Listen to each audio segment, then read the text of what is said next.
What's good, people? London Boy Podcast, we back, man. What you saying, my What's up, guy? man? It's good to be back. Mate, long time coming, man. It's good to be back, man. It's good to be bro. back. Tony behind us. We're ready to Big go. up the Sopranos. Come on, we love the Sopranos. Ready, where this is the firm setting. You get me? Watches. We've got watches. Watchmaster. We've got the watches out. We've got the lights out. We've got the snooze out. We've got the teas out. Big up the snooze. We're ready. Zin, sponsor Vincenzo. They'd love that. You know. Come on. So, yeah, it's been over a year since the last episode. So quite a hiatus. It's been a whole year. Yeah, man. Damn, that's a long time. Yeah, but a lot has happened in that year. A lot has happened in that year. Fucking a lot both of us. Yeah, good and bad. Good and bad. Good and bad. But, you know, we can't always dwell on the bad stuff. This is all about positivity, and that's and I think that's important, especially moving forward for us. It's going to be something we need to focus on, you know, staying positive and being driven. And we have we have ways of that now, and we can talk about those ways. So, yeah. Facts. And the first thing I want to talk about that's been a major change for us has been church. Oh, yeah. Yeah, where do we start, man? Wow. Yeah, church was... Well, you've been going to church before me. Yeah, so I've been going to church now for a little over a year. So my mate Lewis sort of got me into it. I was going there 10 years ago, and then I stopped going, and then he was like, "Oh, I'll go to this club on a Tuesday, like a church club." I'm like, "Oh shit, I used to go there back in the day." How long were you going to church then before? Like, so when he mentioned it to you, had you not been to church before that? When you mentioned it to me, I've not been for about 10 years. Like, last time I went there, I was 18. Okay. You're still an adult, though. So when you say 10 years, I think you were like a kid. But basically a kid. Yeah, you are basically at that age. Obviously now I'm 28. Yeah. You get me, bro, to 30. And Come on. But, so I was going there for like a year and stuff. Got confirmed last October. So now I'm a fully fledged member of the Catholic Church. Feel me? Father, Son, and Holy Spirit. We love that. Yeah. I think almost a year later, you decided to come. I did, and I know for me, I always wanted to do something like that. I've always been interested in Christianity as a whole. Yeah. Obviously, I have. I love a bit of science, so that always sort of felt like it contradicted it. But if you actually look at it in a certain way, then I actually disagree with that. I think science and religion can actually work hand in hand in the sense that everything that is scientific has some sort of godly way about it. Of course. And for me, anyone that mentions science as a way to diss religion, the way I always see it is God created science.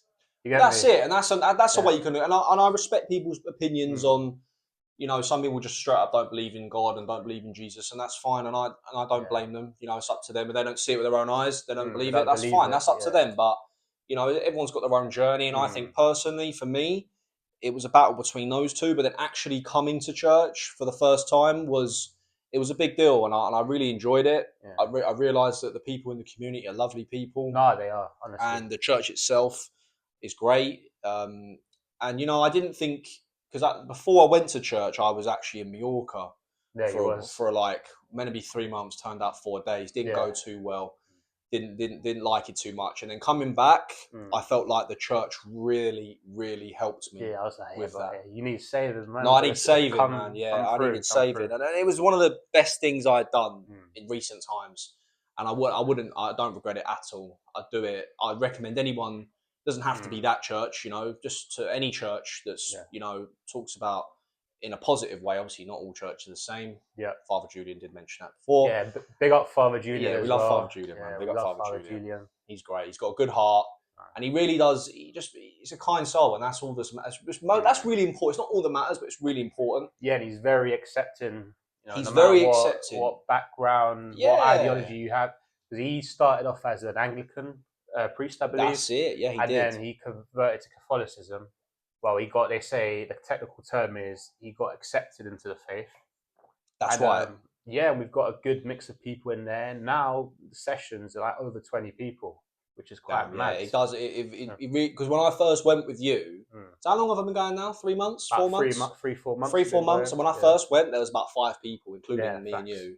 And then now there's 25 plus sometimes like a whole like a classroom like full a of whole people. Yeah. hall full of people. And it's encouraging to see others all coming together, and it's a lot of people from different communities. You know, you've got a lot of older folk there, got a lot of younger folk there. It's a nice mix, and we all get along. No, which is we have tea at the beginning of the sessions, and I think that's nice. You know, everyone gets together. Biscuits are available, but we try to stay away from all of that. No, we're on a cut. We can't do that. Okay, we don't do full fat Cokes. We don't do biscuits. That's the rules. Facts. But the religion, I think once we started going properly to church, I think good things just started happening to us as a knock-on effect. You know, like I think the cut became easier. Yeah. I don't know why. I just think the cut became easier because, you know, it's not easy to cut. And I think that is a good show of strength. And I think that comes into religion. And I think part of that is religion. There's a degree of discipline and commitment. Mm-hmm.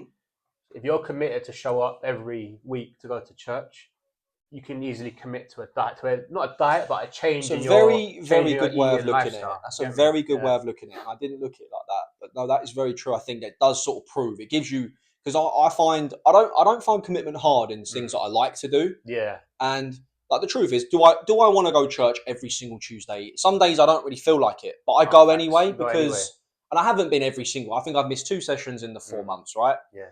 But even on the days where I'm not really feeling like I want to go, once I go, I always feel better. Yeah. And then the days that I haven't gone, which has only been a couple times, just due to like different reasons, of course, yeah, I always felt a bit deflated. No, facts. And I don't think that was good. I don't think that benefits. I think it's better to just get there, you know, experience it, and then you feel better at the end of the day. No, you definitely it's such a good feeling. And like I said, it's not for everyone.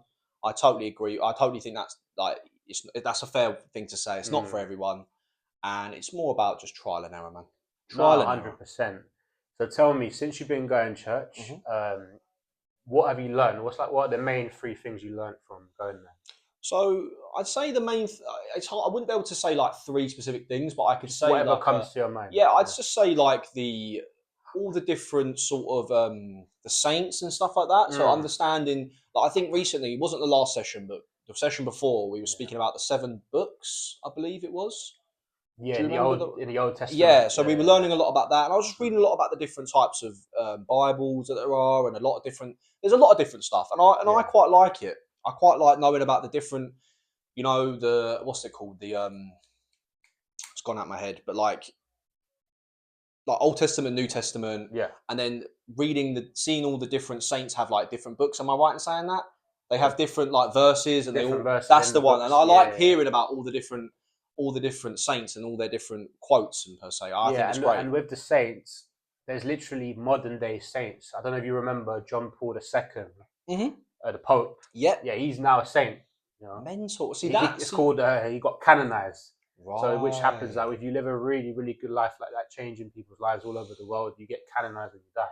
Mental. I guess, you know, they only love you when you're not here, but you put a positive impact into the world, you basically become a saint. You get it back. And you get it back. And I think that's a good point. And I think that is a very good way. And I like the fact that still happens. Like, you know, saints aren't just things of the past. They're things that you can still. There are saints. You're basically saying that you can be there can be new saints, basically. New saints as well. Yeah, and I like that. That's cool. I like that a lot. And another thing that I learned as well, obviously apart from Catholicism, which is beautiful and great, I learned about the different parts of Christianity. You know, you learn about the Anglicans, you learn about the Orthodox. Yeah, that was interesting. You learn about the Mormons, which they're the furthest thing away from us, but they still follow similar. That's a Jehovah's Witness, of the Bible. Similar to Jehovah's Witness. Apparently, Jehovah's Witness, we don't even consider them in the faith. But I had a Jehovah's Witness come to my door today. Oh my God. Yeah, I didn't answer the door. My mum just told me, and she said, I was like, oh, okay, cool. I haven't seen one of them come to my door in years, man. They do come to my door quite often. They must be able to sense the Holy Spirit. Nah, definitely. That's my theory. But could be wrong.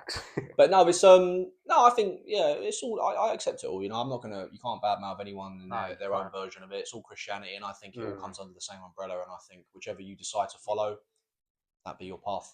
Yeah, and the things when I'm in there, I just feel love, man, love and positivity. And, for sure. You know, throughout your day, you know, you don't really feel very spiritual. You know, you can be influenced. Something bad happens in your day. And that can mess up your whole day, but you go into church, you realise none of that crap matters. Nope. Nothing. You know? It's all just time to let it go. You know. Yeah. Someone what's it? I had when I worked in recruitment, a company that Mm. my boss at the time, her name's Kerry. She always used to use the analogy of you have a balloon Yeah. and that's holding you down, that's like your worries, and you just need to let it go. Just let it go. And I like that, you know. I liked that quote she said, and I use that still to this day. I always use the quote, "Just let it go," you know. And another thing that church reassures me of is that, you know, let go of worldly things. Like I could be having a mad day at work, people stressing me over trivial matters. Yeah, no. Money, greed. But then when you go to a church session, you're thinking you lot are stressing about nonsense. Yeah, Like, it's unnecessary. There's unnecessary crap. There's no need for the. It's good to be motivated and have goals and get money, but in the grand scheme of things, we're all going 6 feet under. You know what I'm saying? We're all going to end up the same way. So we're going to go 6 feet under. I want to make sure I've got the chance to get into heaven.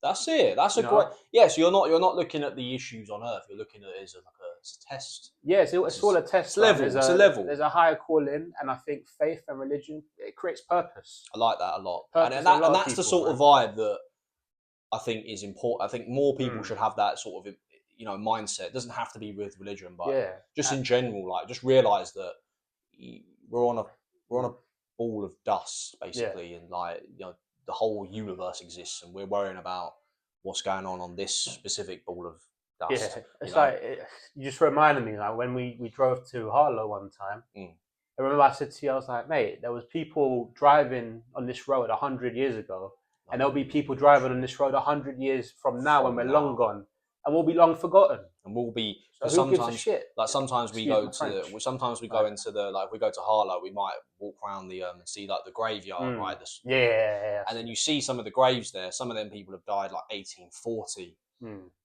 Like we're in the same position they was in. Don't worry about it because you'll be there too, sort of thing. Yeah, not to be morbid about it, but you know, it's just important. I use it as a way to say like, don't worry, not in a way to say like, oh, time's running out. That's not the vibe. That's not what I'm trying to get across. What I think I'm trying to get across is that there's a short amount of time you're on this earth. Use it wisely. Yeah, and make the most of it. Use it wisely. Positively impact people, which hopefully is what we're doing with this podcast. I hope so. And also, like, don't stress about it all, man. It's all, don't sweat the small stuff, because it's all small stuff. Oh, for sure. It's always, that's it. It's always just, obviously big things happen, and you know, it does affect people. Sometimes life happens. Yeah, sometimes life happens, and it's not as easy as just say, oh, get over it. Like, you know, it does take a bit more effort. But I remember before I started, you know, exploring my faith, I used to stress about, this happened. What do you think this is about? What do you think that is about? I mean, what am I stressing about? Nah, what am I stressing about? You should never. Don't stress about the like. I go to counselling once a week, and my counsellor Jim, lovely guy. He has a company. Runs a charity, Coffee and Coping. Shout out to that charity. It's a good charity. He just helps people in need, and it's one of the. He's a great example of somebody that, you know, is really trying to help people, because he's been in that position himself, and ever since going there, you know, he really opened my eyes to, you know, not everything has to be a big deal. You know, so if I'm worried about something, I get anxious about a lot of stuff. We're quite stressed, and that's why I go there weekly, because it just gives me a bit of a way to reset every week. And he just sort of makes me understand that, like, something that I think is an issue, when you actually break everything down, it's never that deep. No, it's never that deep. Obviously, the death of a loved one, these sort of things, they are deep, right? Deep. That is deep, and that's just something that's just part of life. That is deep. But then some of the things that I get anxious about, and probably some of the things I'm sure you get anxious about, it's never that deep, is it? It's never that deep. And yeah, big up Jim. Thank you, Jim, for everything you've done for me. Big up Jim. We love Jim. Big up Father Julian. Big up Father Julian as well. Yeah. Big up St. Augustine's Church. Oh yeah, do you know what? I was trying to think. I didn't want to say the name because I got it wrong, but I knew it was that. Yeah. Big up St. Augustine. Was it St. Augustine's? I'm saying it right. Yeah, I thought so. Oh yeah, I'll take a snooze. Thank you very much. Bro. Zin. Yeah, please. I'm waiting for your email sponsorship. Tell me. Come on. No killers, No killers. So tell me then, how has your life changed since you discovered faith? So quite dramatically, and I think I can't put it all down to faith, because I did a lot of other things. So I started the counselling and church at quite a similar time. Call that? What's They that? call that snowball effect. Love You that. do one positive thing, and then it snowballs, and it becomes Into another. one big thing. And yeah. I think doing so I was going counselling Mm. before the church, but both together, like a lot of different things that happen. I'm getting like spiritually helped, and I'm getting physically helped, and I like mentally helped and spiritually helped, and I love that. Mm. And I think having both sides of that, it's important not to absorb one or the other too much, but to take from each. No, take from each nugget of knowledge and use whatever helps you, and discard whatever doesn't help you. That's how it's very. it, I like that. That's a good. Because like I love church and that, but I don't take everything to the T. You can't. You take certain things with a pinch of salt. Whatever helps you, you apply to your life. Whatever doesn't help you, like you keep it there. And that's it. And then some people in the church I noticed, they thank God for every single thing that happens to them. And I think that's great. Yeah. And I don't hate on that. No. I don't hate on that. I think it's great. And I think, if you was in a position and then you nearly, God forbid, died, and then you were saved by something, or you moved out the way, you could say, "Oh, God help me there," and that's a great, and that could be the case. And I like that look. I like that look on it. Yeah, it's like yesterday. I did a little 1-minute video on the Reels. I saw about faith, and I spoke about the. Oh no, I did see that. I did see that. That was good. I spoke about the poem Footprints, and I mentioned about a dark time in my life, and I mentioned this in a church group, didn't I? You did, actually. You did. Is this the? So explain it. Say it. I was in I was 19 years old. This is a year after I left the church when I was first going. You know what I'm saying? I hope God weren't trying to punish me. I definitely don't think He was. No, you can't. You're not gonna be punished for something like that. But maybe it was a little like, "Wait, come back." Yeah. But long story short, went through a bad breakup.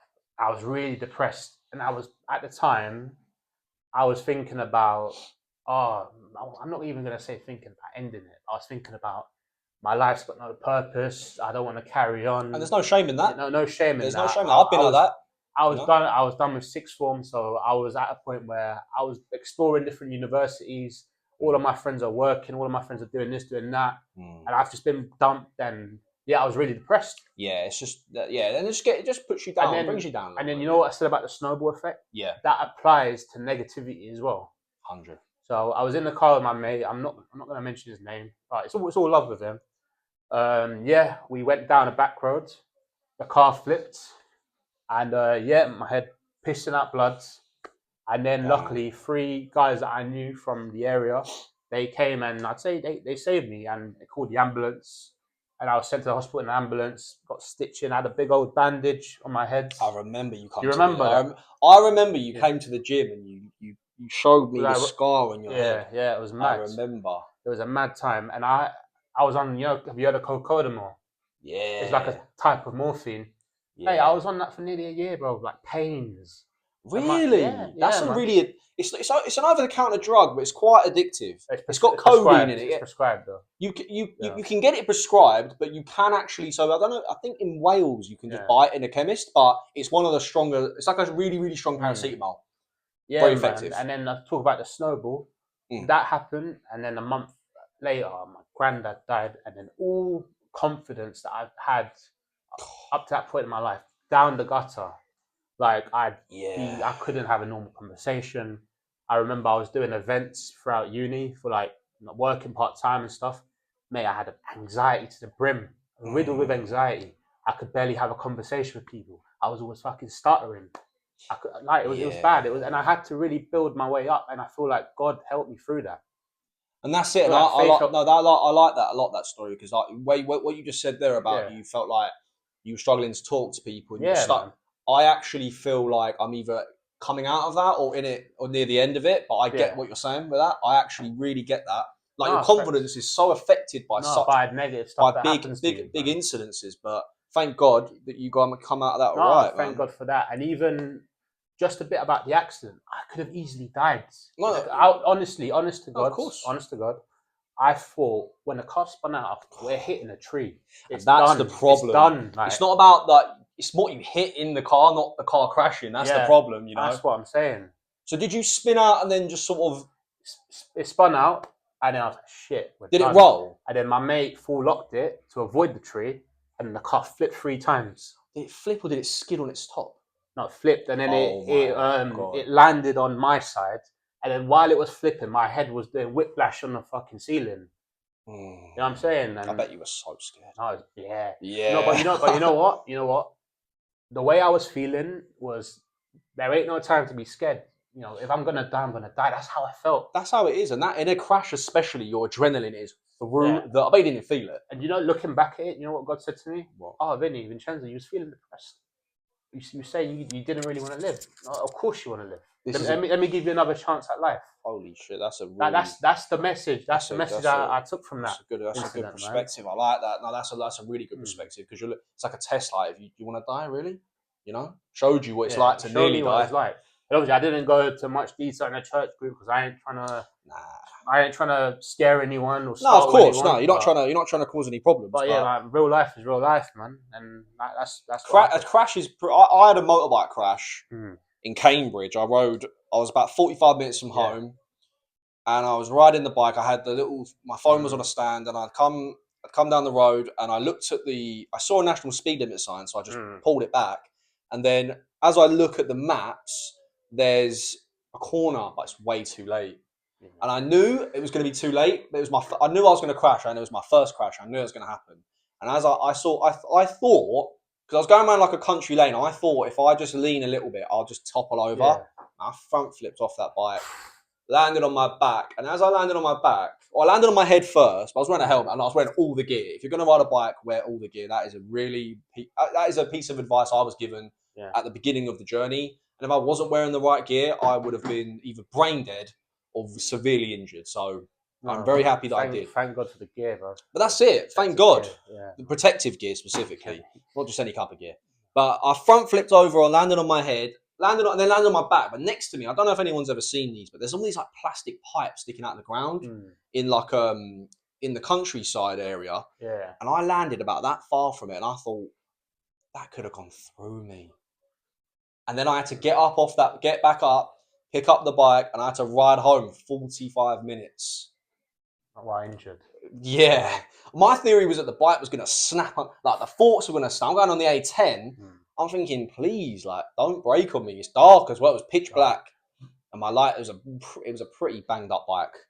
It was a pretty banged up bike, but it was a similar vibe, you know. I thought I could have died. No, and then you should have easily, man. And then you think, wow, like you land on the wrong spot, man. It's over. But again, I was wearing the right gear. Unfortunately, in a car, you're not wearing a fucking crash. You're not wearing nothing. No, you've got a belt on, but if the car flips and that's not going to do any good. Unless you've got like a roll cage and you're fully like Ken Block type of style. But ideally, that's not what you want to be driving around in. But yeah, it just goes to show that you've got to be careful, man. But that's what I think about faith. I feel like you don't really, really want to discover faith until you go through dark times. And then that's when you see the light. And that is it. You know, you look into after I went through a lot of darkness, coming into the church, and it just brought light to my life again. It brought a real sense of light to my life. And a lot of things had happened building up to that, you know, and then after that it all happened, and like the bike was stolen off my drive. I was having a hard time at work. I stopped doing the job I was doing. Other things also fell apart in between that. And next thing you know, I'm at church and everything just starts to feel a bit easier on the mind again. And I really do appreciate everything the church has done. There's a reassurance that comes with faith, man. Big time. And there's, you know that old saying, if you don't believe in something, you'll fall for anything. It's true. It's true, man. It's true. It's really true. The devil's always trying to trick you, you know? No, definitely. Make you like worldly stuff. But everyone likes a bit of worldly stuff. I like my watches. No, clearly. I know, you got me into watches. Oh, yeah. What watch are you wearing today? Wearing a Seiko, the Pogue. Oh, the Pogue. That's a classic. This is the watch that went to the moon. That's it. Do you know the story behind that properly? I actually don't know off the top of my head. So the guy was called Pogue. His surname was Pogue. That's it. And then he was in Mission Apollo. I think you're right, he went to the moon, and they didn't give it to him. He just brought it. So he snuck it on there. He snuck it on. Yeah, he snuck it on there. So it was just a random Seiko, but then it made history because he brought it on the moon, and not many people have done that. You know? Brilliant, isn't it? It's absolutely brilliant. Honestly, when that time when we went for that walk and we saw Dogman, bro, he sold me that. What he didn't sell me, but he sold me onto it. Yeah, because we were talking in depth about some serious watches. Like, I'm not really into like the big. I mean, I'm into the big Rolexes, APs, Pateks, but you know, if you're not got a lot of money in the bank, you can't just have those, but you can have all the cool Seikos, Timex, Vostoks. You know, these are all ones that I like personally, and I think they work brilliant. And for the same, so like, for how much did you pay for yours? This one was a bit pricey. It was about 600. It's pricey, but it's not 20 grand pricey, 5 grand pricey. But that's a solid watch, going to last you your whole life. Yeah, man. And I think it looks like a £2,000, £3,000 watch. No, so it looks like a Rolex. It does look like a Rolex. It looks like it has the same sort of shape and style to it. And it looks good, looks the bollocks, and I think that's all that matters. As long as you like it and it does and it functions the way it should, then that's all that matters. That's what matters, man. But I think watches is a really cool hobby. It's a great hobby. I just like it because it's good to, understand different brands out there. Not everyone, sometimes, a guy wears a Rolex Submariner. It's just a Rolex. That's it. It ends there. Blackface Rolex Submariner. You well overpaid for it probably, and then you're wearing it every day, and that's great. And you got literally a walking target on your wrist. Yeah, that's another issue. Imagine, especially in today's age, everyone's riding around robbing stuff of people and that. So, I think investing in some lower end watches is a lot more. It's more cost effective. Efficient. It's more efficient. Way more efficient. If these were all Rolexes, but you're looking at about £500,000. Yeah, facts. So, but they're not. So it's still a cool watch, bro. So you got the tag in there. Yeah, we got the tag. We got the rotaries. We got the rotaries.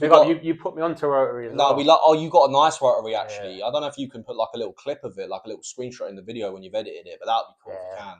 But yeah, we got I like the Vostoks. It's like a Soviet brand. Yeah, Russian. Bit of the Russian brand. It's you can get ones like during the Soviet era, but they're a bit harder to come across. You're more likely going to get some that are built after the collapse of the Soviet Union, but that's a whole nother story. That's a long old story. And you buy and sell. I buy and sell watches. Again, not on a big level, but on a low level, I like to get just some classic pieces, a bit of history, and something cool.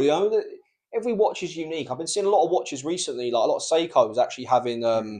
I think I showed you. You sent it to me, but I was trying to show you. Remember the one with the Jesus on it? Oh yeah, yeah. I literally sent that. You sent that to me, and I was trying to. You didn't open it, and then when we linked up, he was like, "Oh yeah, this is cool watch. I want to show you." And then you opened up the DM, and he was like, "Oh shit!" To check if I had sent it to you, and you had already sent it to me, and I didn't even see that. So that's cool. Got the Virgin Mary. Do you know who sent that to me the other day? Who? Jack.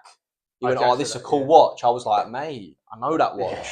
It's calling, man. One day we'll have it. That's it. They're hard to find, but that's it. That's what I like about it as well. It's trying to you can go and buy an expensive watch if you have the money, but there are certain watches that even if you have the money, you got to look for it. Personally, for me, what really sells me onto certain watches is not only the style. Obviously, style is important, of course, but something that's got a story behind it. Come on, that's it. And that's if they ain't got a story behind it. You're a sheep. You're following the crowd. You're buying a Rolex because everyone else has a Rolex. That's it. And I don't get me wrong. I love a Rolex. Yeah. I would love a Rolex. So if anyone wants to send me one, please. Yeah. But if personally, I'm not trying to spend that kind of money on it because I'd rather have instead of buying one watch like that, I'd rather have a few watches that are a little bit maybe cheaper. But to me personally, they're more valuable because they have a story behind it. Yeah, I feel like your watch addiction is like my trainer addiction. Yeah, man, trainers. Same you can lose a lot of money and you can spend a lot of money on trainers because but I do like I was into the trainers at a long probably when I was a bit younger, like 18, 19, going into my 20s. I really liked trainers. Yeah. But you spend a lot of money on them, don't you? What's your most expensive trainer?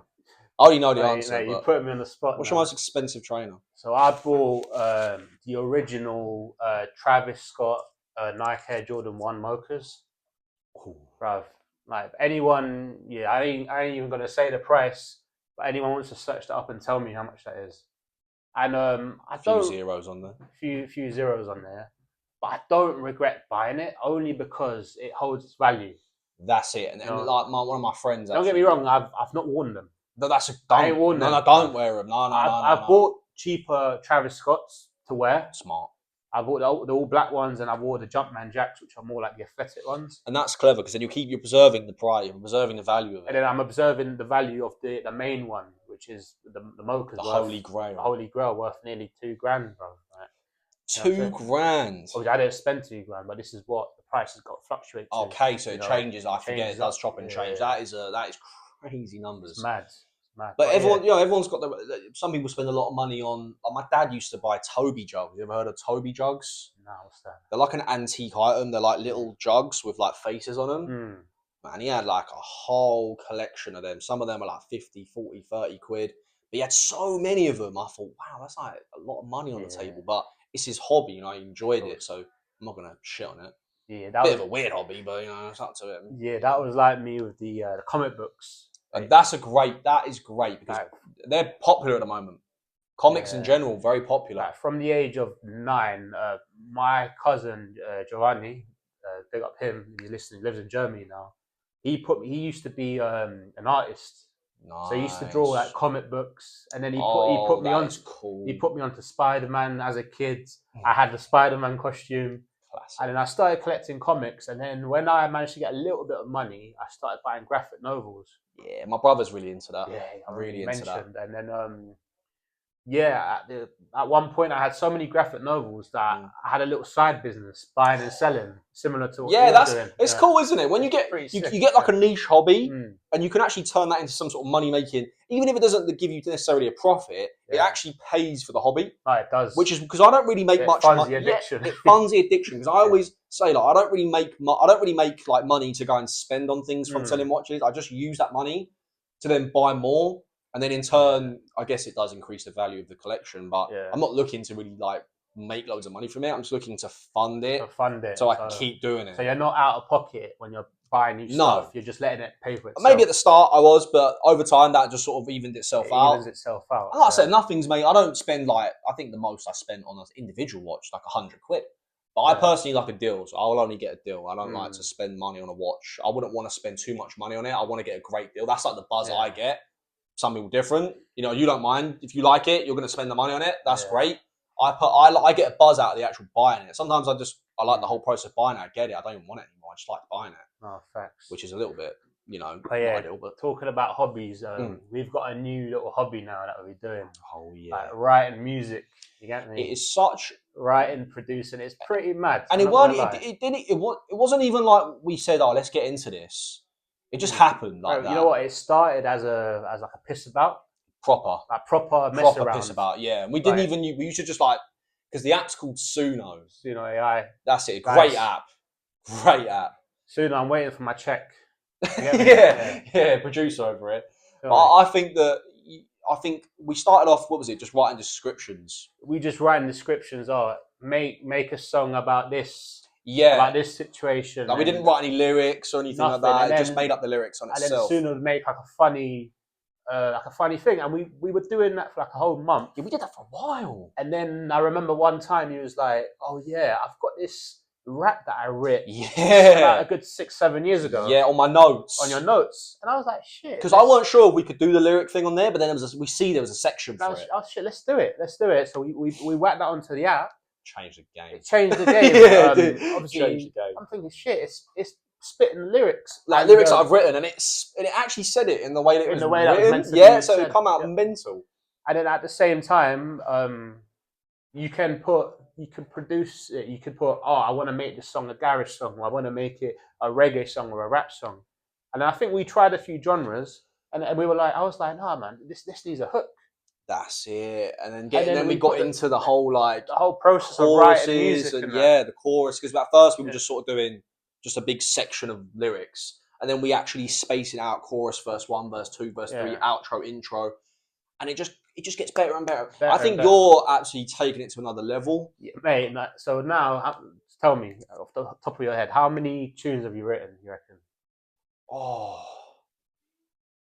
I don't even know. Got to be over 100, surely, no? 100. In terms of what I've actually published about 60 songs. And we wrote loads, and then we've written piss about music that's not for public consumption. No, you get me? None of that. But and now I've taken it a step further where I'm actually investing in music videos, mate. I'm making the tunes into music videos. You're really taking AI and using it to its full advantage in that section. Right?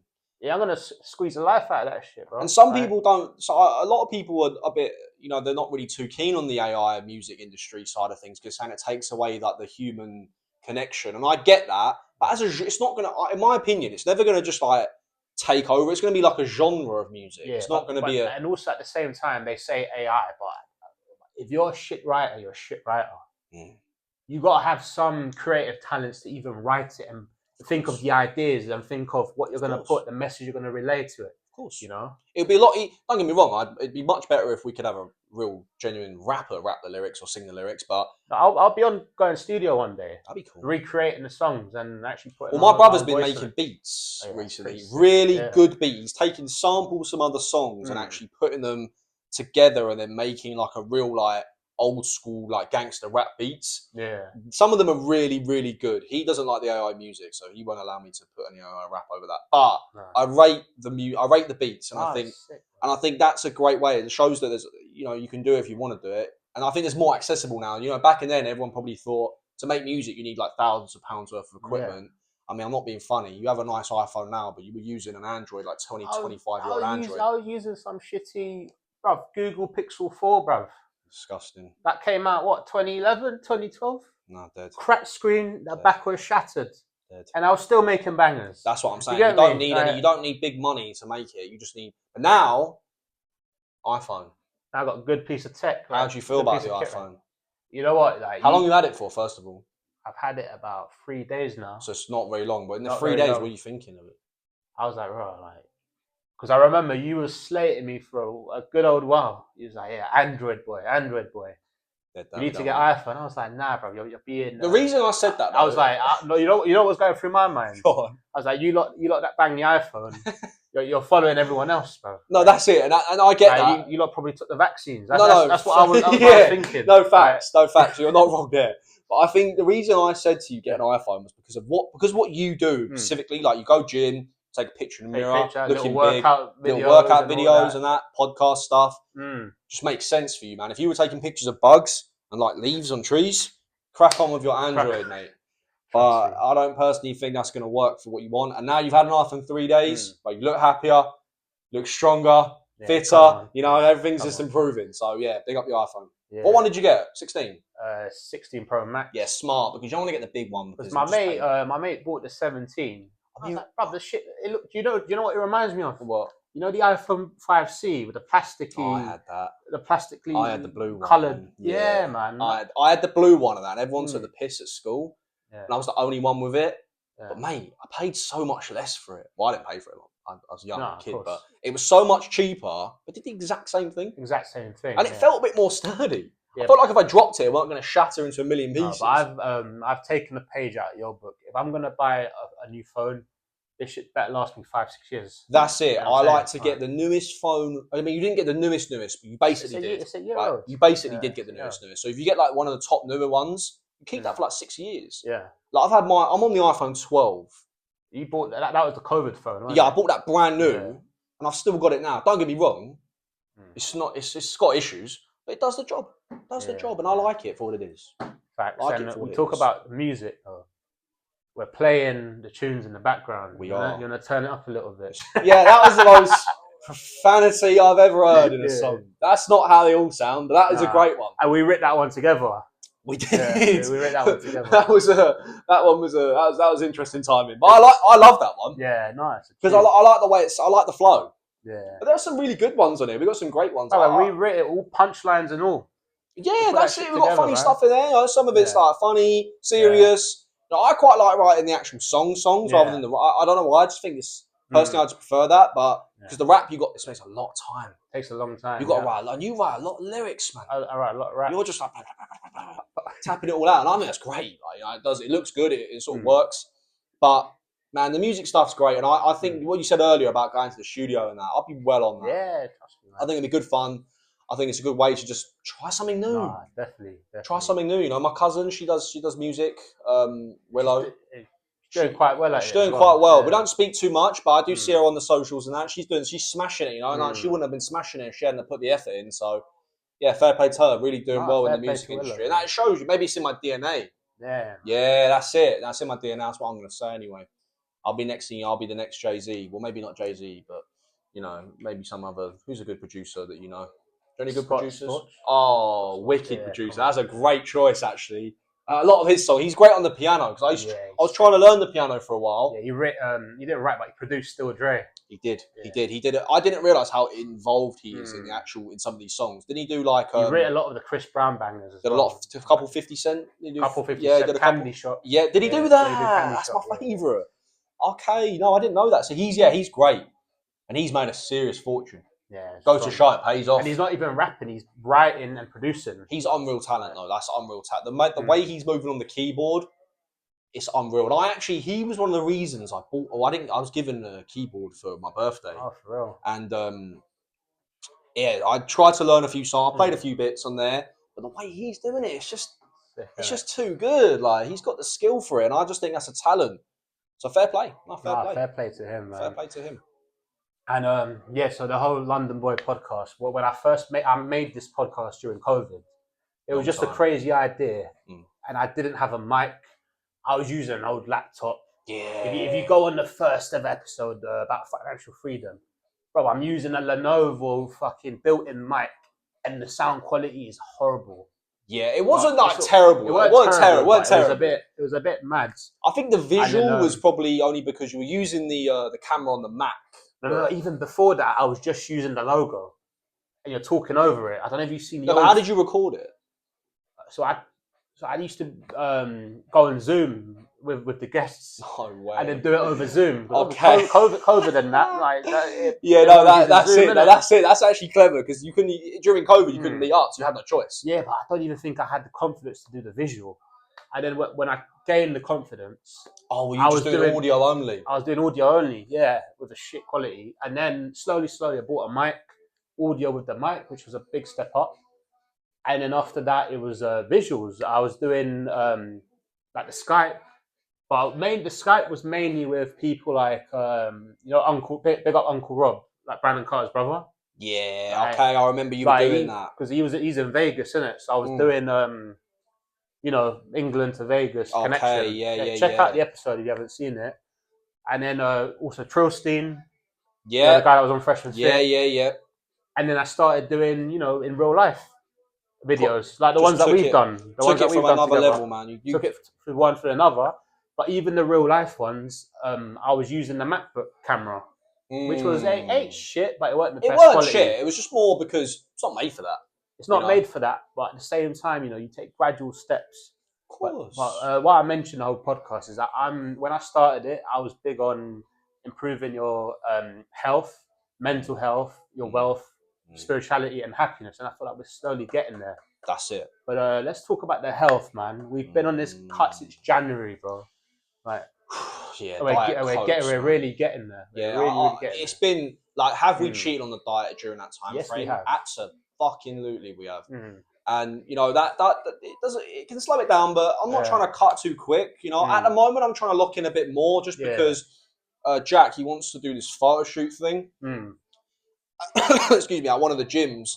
So I need to get in shape for that because it helps his business. So I'm gonna do it for him, and it gives me something to cut for. Yeah. Sometimes I think if I'm just cutting for my benefit, it's like, God, it's not very motivating. So when I was doing the boxing and the fights, training for the fights is what kept me training. When there was no fights, it was a motivating factor, and I think that's very important. So actually having something to cut for specifically, it's not always important, but I think it helps me personally. And even when it comes to I personally just think start with taking away some of the sugary things that you might be consuming a lot of. So if you're like, I'm a big guy, I like fizzy drinks, I like full fat Coke. But recently, I've sort of just moved off the full fat Coke on Diet Coke. Diet Coke, that's all right. And it's all right. Yeah. I thought it was horrible when I used to drink it back in the day, but after a while, you just get used to it. You get accustomed to the taste. Mate, do you know what my weakness is? What? Red Bull, bro. Yeah, you do actually love them. I survive on Red Bull. But why don't you just get the sugar-free ones? They don't taste that bad. They taste like shit. No, they don't really. This is the same concept I had with the Diet Cokes. It tastes like shit because your body's craving sugar. But once you start having more sugar-free Red Bulls, you'll think, I don't taste no different anymore. And because I went for a stage of loving Red Bull when I worked at one of the gyms I used to work at, and I used to only drink full-fat Red Bull, and then eventually they stopped having any, and only had diet. I was like, well, I'll just have it then. Yeah. And I just thought, hold on a second, it's the same thing. A little bit different. It's not going to be the exact same, but we definitely pattern the diet. It's not perfect. It's not perfect. It's improved a lot. Oh, massively. And, hugely. Training like an athlete every single day. Yeah, with the rest days. With rest days as well. With rest days. And, bro, don't even get me started about the steps. We're doing well over 10K steps a day. Well over. My goal is like 15 to 20K steps a day. I'm just trying to get 15, but I like to aim for the stars. And if I fail, at least end up on the moon sort of vibes. So I aim for 20K, worst case scenario, I get 15K. and I'm happy with 15k. And that is actually, believe it or not, a really good way to burn body fat. A lot of people, they smash the cardio a bit too much. Yeah. Really, all you need is just get your steps in, clean your diet up, and train heavy. Train heavy. Boom. It ends there. Obviously, there are different factors to that, but that's like a good structure that I use personally. It's worked for me, man. Because I'll tell you, so January, at the start of January, I weighed 107 kg. Now I weigh 99 kg. Yeah, you know, when you walked in, I actually thought you looked like really look lean, bro. You're still big though, but lean big. And you know what? 107 to 9. What month are we in? We're in May now. It says it on the calendar, mate. It says it on the calendar. Yeah, we're in May. May 14th, May 14th. I lost about 8 kilograms. That's a lot of weight, man. And it's a lot of weight. That's a small... But you think 5 months. But in the past, if I was getting shredded for a holiday, I'd smash out the cardio. I'd do 1,000-calorie runs. I'd be hour and a half, 2 hours on the treadmill. Yeah, I'd lose a lot of weight. I'd lose a lot of muscle as well. Oh, and that's where I was fucking up. And that's it. And then this is what Jack, obviously you know Jack. Yeah, he's a PT. Jack PT. He's smashing it. Smashing it. We train together. I've been doing PTs for a while. I don't take it seriously like what he takes it, but he's given me a lot of knowledge, you know, just through research that he's been doing. And he's a big believer in, you know, slow cardio is better to keep the gains. You want to keep the results. You don't want to build it all up and then just lose it all. You know, like when I boxed, I lost a lot of muscle. But that was the same sort of concept as, you know, smashing the cardio. That's it. You're losing muscle, but you're getting the results quicker. And if the goal is to just like be as big and lean as possible, then pushing the cardio out of the way a little bit and just cleaning the diet up and getting the steps in is going to get you better results. Obviously, if you're training for a fight or a boxing event, it's different. You're not going to care about the physique, you're going to care about the results during like the fight. So that's a bit different. But yeah, it does make a difference, doesn't it? Have you seen a difference since you maybe slowed the cardio down a little bit and just kept in the steps, kept up the heavy lifting? Facts, bro. I feel I could see my abs. That's it. And slower process, but way better long term. You know why it's way better? Because I'm keeping the muscle, bro. Keeping the muscle. And the strength as well. Don't get me wrong, therell be fluctuations between strength. Yeah, like you might look a bit flat at the beginning. Yeah. But that's normal, and then eventually you'll surpass that stage. And then what Jack always says, he says, don't worry about how you look in the cut. Worry about how you're gonna look back when you start do the refeed stage. So once you are lean and then you bulk properly, that's when you're gonna look the best, you know. And that's what we need to remember. It's not about how you look during the cut; it's about how you're gonna look once you stop the cut. Right. And also, and I think the gym you train at makes a big difference. Massively. And I just want to say, like, rest in peace to Animal Gym. Oh my God, man! Big up Animal Gym, man. It shut down in September, and it was heartbreaking. I'll be honest with you, that was one of the things that, like, when my bike was robbed and the job wasn't working out and relationships were breaking apart, losing the gym was the real final nail in the coffin. That's what kept us sane. That was the real, like, that was it. That really put a nail in the coffin for me. And I thought, what was it, 12 years? 12 years, man. First ever gym I went to in this country and in England where I live. Yeah. And I think it's just such a shame for it to just go like that. And you know what? We met at that gym. We did. Yeah. How many years ago? At least 11 years ago. 11 years ago, because we didn't probably meet each other the day I opened, but it's such a shame, isn't it? Like, honestly, but so heartbreaking. It's peak, but from then, you know, I started going to fucking World Class Gym. You started going to World Class Gym. Yeah, we changed it. It made a huge difference, didn't it? I dead it all off and go back to Animal if I had the chance. Yeah. But because we now have a new gym set up, you can really appreciate the equipment. Where'd you go again?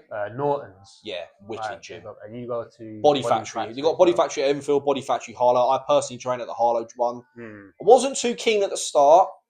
Don't really remember me saying. The vibe was a bit strange. Maybe because it was new gym, new environment. I remember you took me there once to try it out. Oh yeah, that was it was a good experience because it's got a steam room, it's got a sauna, it's got everything you want.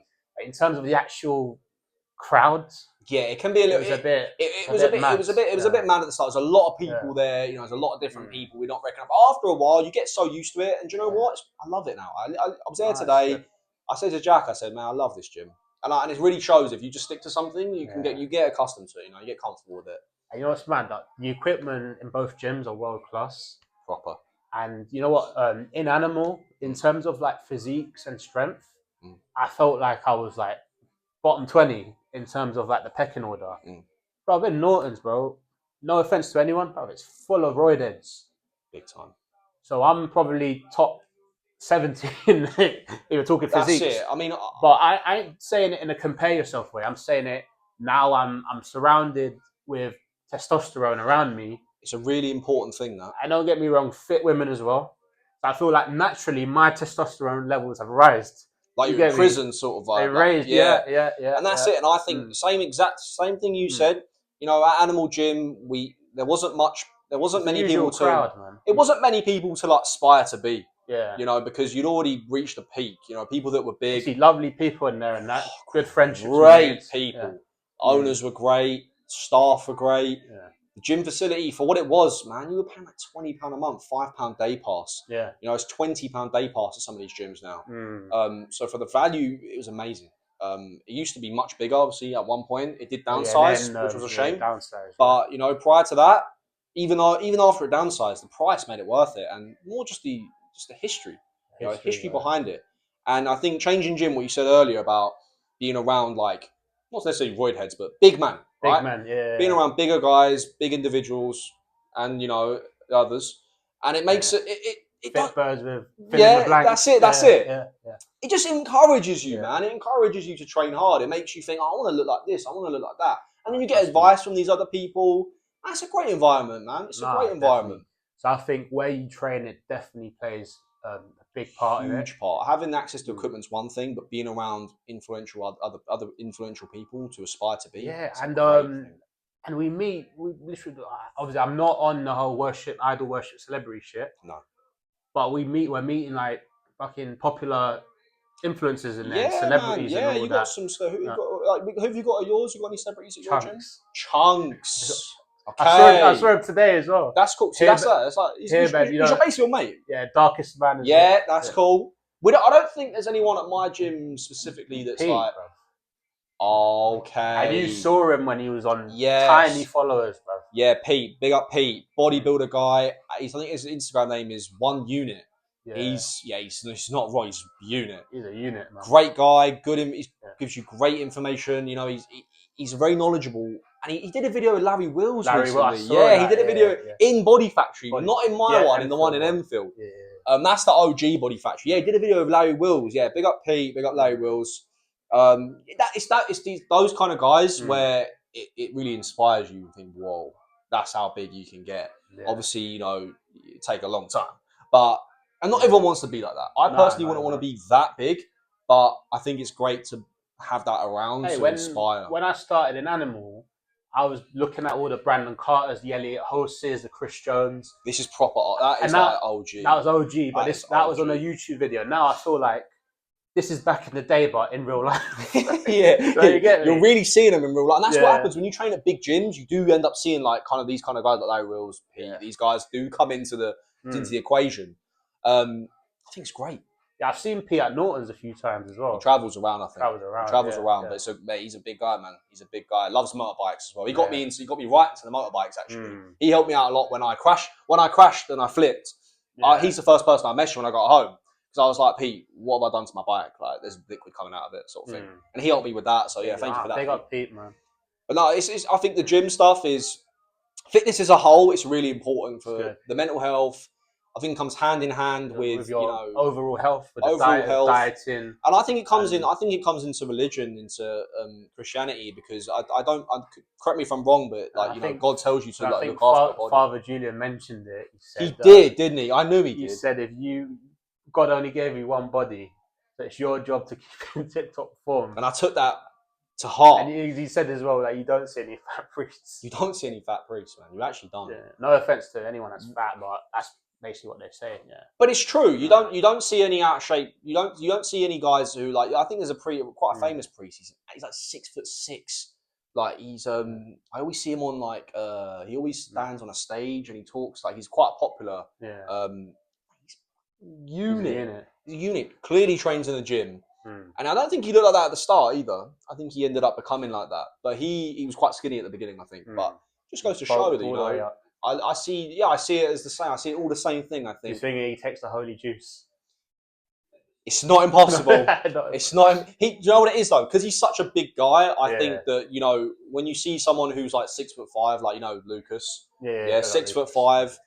Geezer's big, but he's big anyway. Like he's Big gonna anyway. be big, man. Like, and he knows he's big. He loves being Oh, big. maybe he's like lifetime natural, the next Simeon Panda. He could be Could lifetime natural. That's Yeah. because if you can be natural and look like Simeon Panda, Yeah. you can definitely achieve that naturally. I big up Simeon Panda, Big up best natural bodybuilder In the world. in the world, and Mike O'Hearn. They're two natural legends in the game. Bro, they deny it till this day. Disgraceful. It's mad, if you're gonna take steroids and that, be honest with it, because there's a lot of kids these days. They get the wrong impression. I know a guy. I'm not gonna name his name, but I know a guy. He was going on holiday, so he bought testosterone. Yeah. He didn't have enough time. Basically, you're meant to do one jab a week or two a week. He was running out of time because holiday was coming up, so he jabbed every day, right? No training beforehand, really. Just went straight to the juice, jab every day and up until his holiday. Yeah. I think I know you're talking about as well. Geezer didn't have a good time. And that's because don't abuse the substances that you're going to be. If you're going to take anything like that, I've tried testosterone one time. I did one injection in this arm here, right? It was done for me. I panicked. It got all infected. It might not have been infected, but it got really red. Yeah. I did one injection, but I never done it again because I just got scared. It just scared me. Same. You start realizing like, whoa, I just did something there that's like a big deal. Yeah. With tests, I might consider it in my 40s when my testosterone naturally drops as a man, right? I'll be real.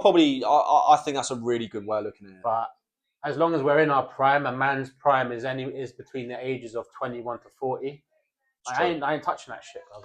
It just for me, it's more about if there's more research done, that will then sway my opinion. So you got like something called peptides. Yeah, I heard about that. So that's a very new thing, and a lot of people saying, "Oh, it's not unsafe. It doesn't change your hormones." Right? It's not enough research done on it. You need more research done. At least testosterone's been used since the golden era of Arnold, right? So everyone knows exactly what's going to come from that, what's going to be the ups and downsides of it. But even then, there's still more research to be done. The stupidly long-term effects on your fertility rate, it can increase hair loss. These are things that at the start were like a very big deal, but over time, you start to learn that that's not always the case, and you want to care about dosage. And not that I'm saying anyone should do that, but I think it's great if you do it right. No, and it can benefit you, I've got one of my clients for the PT. I think he would benefit quite a lot from doing something like that in terms of going through the medical route, not just buying it off, Steve up the road, but buying it. Not that there's a guy, Steve up the road, who sells it, but that's just the name I use. Yeah. But it's about it's about seeing where you're at and using it for your own benefit. That's what I think personally. But everyone's got their own opinion on that. It's a bit. It used to be a grey area. It's now no longer really a grey area. Everyone talks about it. If they're doing it, they usually talk about it, unless you're some of the fake naturals. But if you talk about it and you do it, good on you for being honest. And then teach people, man. Stop kids from just jabbing it up every day until their holiday. That's no good. Yeah, so basically, guys, if you're going to take testosterone or any form of steroid, make sure you're doing it properly. Do mass research. And don't even do it until you've been lifting 10 years, man. 10 years. Yeah, and get some medical advice. 100%. Do you know what I done when I jabbed? I called the doctors. Call a doctor. I bet you got para. Oh, man, I called up doctor. I was like, listen, I've just had a testosterone injection. I've made a mistake. Is this going to fuck me? And they said, no, it's not going to fuck you. Just don't do it again. Don't do it again. I mean, through the way that I did it, like the guy just opened the thing with his mouth like that. Didn't even wipe arms. Proper ghetto. No, he went, look away. I went, what? Nina was about that big. Went, boom. Mad. Mate. Makes me sick thinking about it. But, that's just unprofessionalism, though, if you're going to be doing that, jabbing people up, you need to be doing it right, man. Do it right. Don't just be doing it to any Tom, Dick and Harry. No. If you want to help your friend out, it's fine. But don't just be doing that as a service, man. It's crazy. Unless you're professional with a qualification and that, then it's different. But it's a weird way. You got Psalms. A lot of kids are taking Psalms now, which is it's just a whole nother ball game. Mate, the only Psalms I take are the Psalms in the Bible. Feel me? Smell me. Come on, man. That's hard. Come on. That's hard. That was witty. I like that. Yeah. I think that's true though. Yeah, you just want to make sure that you're doing everything with a lot of education behind it. Be knowledgeable on it, and then do it at your own risk. I think us 11 years in the lifting game, I think we qualify, but I'm gonna stay away from it. Yeah, if I wanted to do testosterone tomorrow, I'd be more worried about the mental side effects. Yeah. Like physically, it's going to be great. It turns some people into nutters as well. I think that's if you're going to be taking things like tren, like the whole growth, the whole kitchen sink. The whole kitchen sink. Yeah. If you're just going to be doing some TRT level doses, you're not going to look like the next bodybuilder, but you're going to look a little bit better than you did before, and you might even feel a little bit better than you did before. But you've got a lot of TRT routes now. People, there's a lot of clinics, like legally, you can just get it sent to your home now. That's craziness. Man. You can do the same with loads of things that you couldn't do in the past. You know, things are becoming more accessible nowadays, and I think that's great. I think that it keeps people away from going underground, black market routes. It keeps people in the light. It brings a bit more of a legitimate side to it, and I love that. I really do like that. Facts, man. And how I'm going to round up these new podcasts is ask each of my guests what's a new goal for you that you want to achieve, whether it be a dream. You know, so it could be something as small as I want to get to 7% body fat. You want to know what my goal is? Yeah. I want to get my driving license, man. I'm 28 years old. Yeah. I had a motorbike. It was great, and I just used that for the time I had that. It's not feasible. You know, I want to get the license under my belt. So I've left it way too long. Life got in the way, and it's about time. I'm going to do a crash course. So that's my goal. You know, get the license, get a car. Boom, we're on the road. We're on the road. That's a good goal, man. It's a good goal. It's a realistic goal. I'm not asking for 7% body fat. I reckon that's harder. That's harder. I just want to get a license. I use that as an example because it's like, you know, you could say 7% body fat, or you could say I want 10 million pounds. What's more achievable? I don't mind both of those. What's more attainable? 7% body fat, right? Yeah, for sure. But I think that's probably my goal. Short term right now is to get the license under my belt. Have that. Don't need a car or anything right now. I just want to get the license, and then maybe I'll get another motorbike as well. We'll see how it all turns out. But no, it's been this has been a great podcast. No, I think this is the best one we've done. This has been great, man. This has been great. How long have we been here for? Definitely well over an hour, bro. Come on, man. Time flies when you're having fun, man. Pleasure, come on, man. Thank you, man. Appreciate it. We'll do it again. Yeah, definitely, bro. They got London Boy Podcast. Subscribe, and share it to everyone. You feel me?